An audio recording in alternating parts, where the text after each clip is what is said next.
नमस्कार फ्रेंड्स। मैं जुबिन जवेरी, एक professional trader, full time investor. मैं आज आपको ये एपिसोड में लेकर के आया हूं। I welcome you all to option chain analysis from basic to advance with strike. So ये एपिसोड में माय फ्रेंड्स, मैं आपको एकदम से आसान भाषा में आपको सारे कंपोनेंट्स के बारे में आपको एक्सप्लेनेशन दूंगा, आपको समझाऊंगा। ऑलराइट, सो एंड तक मेरे ये एपिसोड में बने रहिएगा। और शुरुआत करने से पहले ये वीडियो को लाइक और सब्सक्राइब जरूर कर दीजिएगा, और ये वीडियो को अपने फ्रेंड्स में भी फॉरवर्ड कर दीजिए ताकि वो भी इस एजुकेशन का फायदा उठा सके। Alright friends, let's move ahead. तो माय फ्रेंड्स, ये ऑप्शन क्या है? आपने सुना होगा कॉल ऑप्शन है, पुट ऑप्शन है, लेकिन ये ऑप्शंस है क्या? तो बेसिकली ऑप्शंस जो है ना, उनको कहा जाता है डेरिवेटिव प्रोडक्ट। डेरिवेटिव प्रोडक्ट मतलब क्या? एक ऐसा प्रोडक्ट जिसकी वैल्यू किसी और चीज के ऊपर डिपेंडेंट है, वहां से डिराइव होकर के आती है। तो ये जो कोई और वस्तु जो है, उसको हम लोग बोलेंगे ऑप्शंस की भाषा में अंडरलाइंग एसेट। से for example Larsen and Toubro, उसको बोलेंगे, उसका जो शेयर प्राइस है वो बोलेंगे अंडरलाइंग एसेट। और लार्सन एंड टूब्रो का जो कॉल ऑप्शन जो है, ओके, उसकी वैल्यू डिपेंड करेगी लार्सन एंड टूब्रो के शेयर के ऊपर। तो अगर लार्सन एंड टूब्रो का शेयर का प्राइस ऊपर गया तो उसके कॉल ऑप्शन का प्राइस भी ऊपर जाएगा। अगर एल शेयर प्राइस नीचे गिरा तो इसका कॉल का प्राइस भी नीचे आएगा। I hope you are clear. So ये हुआ कॉल ऑप्शन। दूसरी बाजू होता है पुट ऑप्शन। पुट ऑप्शन भी एक अलग प्रकार का डेरिवेटिव प्रोडक्ट है जिसकी वैल्यू इनवर्सली प्रोपोर्शनेट होता है अंडरलाइंग एसेट से। सो अगर एल का प्राइस ऊपर जाता है तो उसके पुट ऑप्शन का प्राइस नीचे जाएगा, और अगर एल का प्राइस नीचे गया तो पुट ऑप्शन का प्राइस ऊपर जाएगा। आई समझ में? राइट माय फ्रेंड्स, अभी मैं मेरी स्क्रीन शेयर करता हूं और लेकर के चलता हूं आपको स्ट्राइक के प्लेटफॉर्म में, जहां पे हम लोग हर एक कंपोनेंट्स जो है ना उसको बारीकी से हम लोग देखेंगे। तो ये रहा स्ट्राइक का प्लेटफॉर्म, होम पेज है। लेफ्ट हैंड साइड पे यू कैन सी के ऑप्शंस है एनालाइज करने का, और यहाँ पे एक ऑप्शन आता है ऑप्शंस नाम का। और ऑप्शंस में there are multiple other option, लेकिन मैं पहले आपको लेकर के चलता हूँ ऑप्शन चेन में। तो जैसे हम लोग ने ऑप्शन चेन में क्लिक किया तो आप देख सकते हो कि ये सेंटर में there is something called as strike price. Alright, और हर एक जगह पे ये जो लेफ्ट साइड में जो ग्रीन कलर में मार्क है वो कॉल ऑप्शन का डेटा है, और राइट साइड पे आप जो देख रहे हो रेड कलर के हाईलाइट किया हुआ है, ये सारा चीज हम लोग पुट ऑप्शन का डेटा हम लोग देख रहे हैं। तो सेंटर से शुरू करते हैं। तो सबसे पहले स्ट्राइक प्राइस। स्ट्राइक प्राइस मतलब क्या? सो लेट्स सी कि अभी यहाँ पे बीच में लेकर के जाता हूँ 23,400। 23,400 का कॉल ऑप्शन भी है और उसका पुट ऑप्शन भी है। तो कॉल ऑप्शन में उसका करंट प्राइस कितना चल रहा है? 244 रुपीज। सो माय फ्रेंड्स, ये अगर आपको कॉल ऑप्शन अगर आपको खरीदना है, 23,400 का कॉल ऑप्शन आपको खरीदना है, तो उसके लिए आपको 244 रुपीज का आपको प्रीमियम पे करना पड़ेगा। तो आप कॉल ऑप्शन खरीदेंगे क्यों?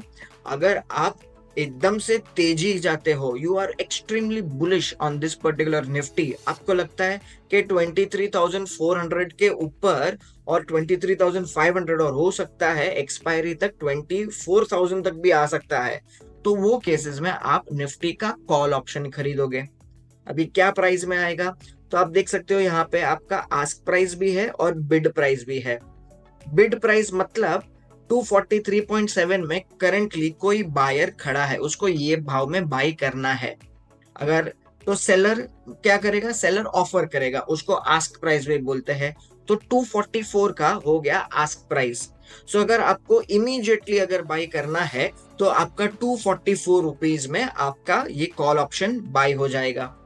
सिमिलरली आपको लगता है कि नहीं उतना ज्यादा ऊपर भी, लेट्स सी देखते हैं। तो ये सारे जो स्ट्राइक प्राइस जो है 23,000, 23,050, 23,100, 150, 200, 250, ये सारे जो है ना स्ट्राइक प्राइस अलग अलग प्रकार के ही कॉल ऑप्शन और पुट ऑप्शन होते हैं। सो एज अ ट्रेडर या एज अ हेजर, आप इनमें से कौन सा भी ऑप्शंस आप चूज कर सकते हो कि कौन सा आपको खरीदना है या बेचना है।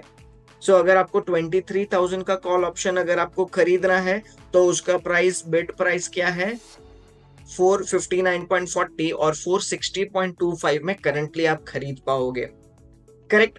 सो ये हो गया आपका बिड प्राइस और आस्क प्राइस। अभी आप एनालाइज करने की कोशिश बिल्कुल भी मत करिएगा माय फ्रेंड्स, आप अभी केवल हर एक कंपोनेंट्स को समझिए क्या क्या होता है। सो ये होता है लास्ट ट्रेडेड प्राइस। तो आज प्राइस चेंज मतलब 23,000 जो है ना इसका कॉल ऑप्शन लास्ट डे से लेकर के फ्राइडे क्लोजिंग से लेकर के आज अभी तक 220.90 पैसा से पॉजिटिव हो गया है, उसका भाव बढ़ गया है। ओके, तो ये हो गया प्राइस चेंज, ये उसका हो गया करंट मार्केट प्राइस। ये वीवैप क्या हुआ अभी, वीवैप का फुल फॉर्म है वॉल्यूम वेटेड एवरेज प्राइस, मतलब कौन से प्राइस पे सबसे ज्यादा वॉल्यूम हुआ है। ओके, 23,000 का जो कॉल ऑप्शन है उसका सबसे ज्यादा वॉल्यूम हुआ है 402.52 पे। सो जनरली लोग क्या करते हैं, जनरली लोग वीवैप का सहारा लेते हैं। अगर प्राइस करंट मार्केट प्राइस जो है वो उसके वीवैप के प्राइस के ऊपर चल रहा है तो ज्यादातर लोग बोलते कि हाँ ये अच्छा है। Are you there with me और नॉट। और अगर वीवैप के नीचे है तो हो सकता है ये बेरिश व्यू आपको शायद से बता दे। Are you all clear with me. फिर आगे चलते हैं हम लोग ओपन इंटरेस्ट और वॉल्यूम्स के बीच। माय फ्रेंड्स, ओपन इंटरेस्ट और वॉल्यूम, वॉल्यूम तो आप लोगों ने समझा ही होगा कि नंबर ऑफ शेयर्स ट्रेडेड, जितने भी नंबर ऑफ शेयर्स ट्रेडेड होते जाते हैं तो उतने हिसाब से वॉल्यूम बनता जाता है। तो ओपन इंटरेस्ट क्या है, ओपन इंटरेस्ट का मतलब है number of contracts open at a given point of time. Let me explain कि अगर मिस्टर ए, चलिए मैं थोड़ा सा यहाँ पे एनोट कर देता हूं, ओके थोड़ा सा फॉन्ट साइज भी हो सके, ओके बढ़ा देता हूँ, ठीक है। चलिए मान लीजिए अगर मिस्टर ए है, उसने एक कॉल ऑप्शन बेचा बी को, ठीक है। तो ये केस में ओपन इंटरेस्ट और वॉल्यूम में क्या चेंज आएगा, तो अगर ए बी को ऑप्शन बेच रहा है, एक कॉन्ट्रैक्ट बेचा, तो ओपन इंटरेस्ट आ जाएगा 1 और वॉल्यूम भी आ जाएगा 1। अभी मान लो कहीं और मिस्टर एक्स ने मिस्टर वाई को यही सेम कॉल ऑप्शन जो है ना वो बेचा, ऑलराइट एक ही कॉन्ट्रैक्ट बेचा, तो ओपन इंटरेस्ट आ जाएगा +1 और वॉल्यूम भी आ जाएगा +1। So at this point of time मान लो पूरे दिन में केवल ये 2 सौदा हुआ है, तो open interest is equal to 2 contracts और volume is also equal to 2 contracts, ठीक है। अभी मान लीजिए मिस्टर सी जो है ना वो, चलो और एक वही सेम ऑप्शन जो है ना वो डी को बेचते हैं, सो वापस +1 हो जाएगा और वॉल्यूम भी +1 हो जाएगा। अभी मान लीजिए बी ने, जिसने खरीदा है, वो अभी बेचना चाहते हैं और वो वापस ए को बेच देते हैं, तो ये केस में क्या हो जाएगा, open interest will be equal to -1। तो जो 3 ओपन इंटरेस्ट है, अभी फिलहाल 3 कॉन्ट्रैक्ट ओपन है, उसमें से एक कॉन्ट्रैक्ट स्क्वायर ऑफ हो गया जब बी ने वापस ए को बेच दिया, तो open interest will get reduce to 2। लेकिन माय फ्रेंड्स वॉल्यूम जो है ना वो तो ऐड होता ही जाएगा, समझे माय फ्रेंड्स। तो ओपन इंटरेस्ट वो इंक्रीज और डिक्रीज भी होता जाता है, लेकिन वॉल्यूम जितने भी ट्रेड्स होते रहते हैं वो वॉल्यूम एड अप ही होता जाता है। Are you all there with me, did you all understand. अगर कुछ भी आपको समझ में ना आए feel free to type it in the chat box, let me know, तो आगे के सीरीज के एपिसोड्स में जो भी आपके क्वेश्चंस है मैं उसको आंसर कर दूंगा। ओके एवरीवन, चलिए तो ये सब एक बार हटा देते हैं, इसको सारा चीज डिलीट कर दिया है। ओके, सो आई होप आपने ओपन इंटरेस्ट और वॉल्यूम भी अपने समझ में आ गया है। अभी आगे चलते हैं इम्प्लाइड वोलेटिलिटी पे। इम्प्लाइड वोलेटिलिटी मतलब क्या, इम्प्लॉयड वोलेटिलिटी मतलब कितना वॉलेटाइल है। तो जनरली ये जो ऑप्शन का हम लोग ने प्राइस देखा 244 रुपीज या जो भी प्राइस है, उसमें से एक कंपोनेंट आता है वोलेटिलिटी का। जितनी वोलेटिलिटी ज्यादा उतना ऑप्शन का प्रीमियम ज्यादा। अगर वोलेटिलिटी कम हो गई तो प्रीमियम का प्राइस भी कम हो जाएगा। ऑलराइट, तो ये बहुत ही इंपॉर्टेंट कंपोनेंट आता है। अभी फिलहाल समझने की कोशिश मत कीजिए, आप केवल इतना जो कॉन्सेप्ट जो है, ये वर्ड्स आप सुनने की कोशिश कीजिए क्या होता है। आगे के वीडियोस में मैं आपको ये सारा चीज एनालाइज कैसे करते हैं वो भी मैं आज आगे चल करके एडवांस सीरीज में जब हम लोग आएंगे वहां पे मैं आपको एक्सप्लेन कर दूंगा। फिर होता है पीसीआर। पीसीआर मतलब पुट कॉल रेशियो। तो पुट के कितने ओपन इंटरेस्ट है और कॉल के कितने ओपन इंटरेस्ट है, इन दोनों का डिफरेंस जो है या उन दोनों का जो रेशियो जो है ना, वो भी हमको कुछ बताता है, कुछ सिग्नल देता है। उससे हम लोग डिसाइड कर पाते हैं कि ऑप्शंस को बाय करना है, कॉल को बाय करना है, पुट को बाय करना है, सेल करना है कि क्या करना है। तो ये पीसीआर से भी एक बहुत इंपॉर्टेंट चीज है। ऑलराइट, फिर आगे चलते हैं ऑप्शन ग्रीक्स में। माय फ्रेंड्स, ऑप्शन ग्रीक में क्या है? ऑप्शन ग्रीक में होता है delta, gamma, theta, Vega. So my friends, इसको मैं बहुत ही इन डिटेल में आपको कवर करूंगा। ऑप्शन ग्रीक के एक एपिसोड में कर लूंगा तो वहां पे मैं कवर करूंगा।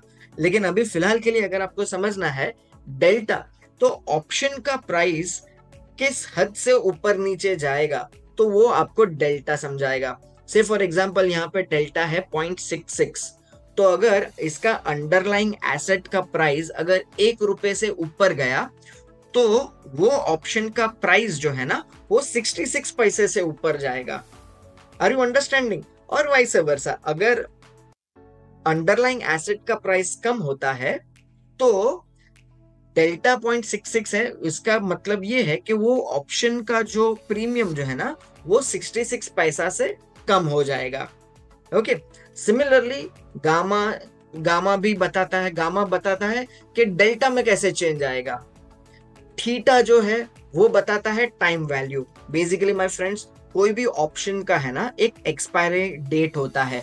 एक्सपायरी डेट जनरली हम लोग लास्ट थर्सडे, एवरी मंथ के लास्ट थर्सडे को होती है। स्टॉक ऑप्शंस हुआ तो, और निफ्टी अगर हुआ, इंडेक्स हुआ, तो इंडेक्स के अलग अलग डेट्स दिए हुए हैं।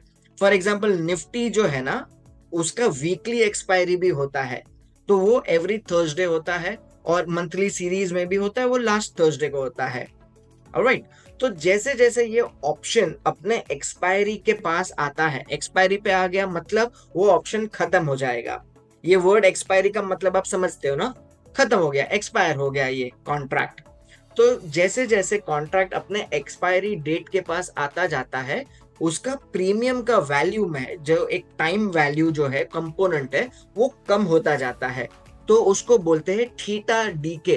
तो ये थीटा डीके कितना है तो हमको यहाँ से आपको पता चलेगा, और वोलेटिलिटी कितना ऊपर जाएगा नीचे जाएगा उसको मेजर करने का ये कॉन्सेप्ट है वेगा।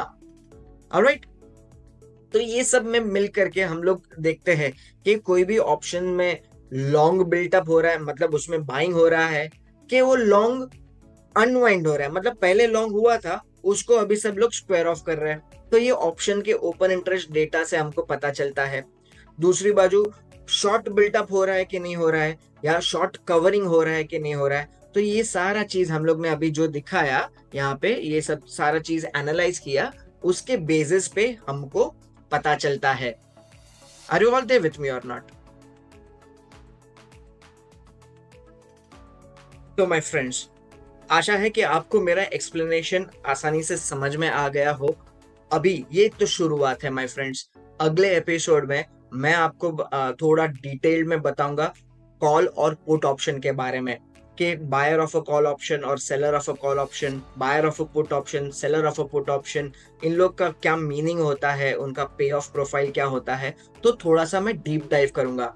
आई एम श्योर आप you will not want to miss the second episode of this series. Okay, so वो देखने के लिए please please please make sure कि आप ये चैनल को सब्सक्राइब कर दीजिए, ताकि जैसे ही हम लोग सेकेंड एपिसोड में आए तो आपको इमीडिएटली अपडेट मिल जाए और आप ये देख पाओ। Alright friends, till then enjoy the markets, happy learning, happy trading, have fun.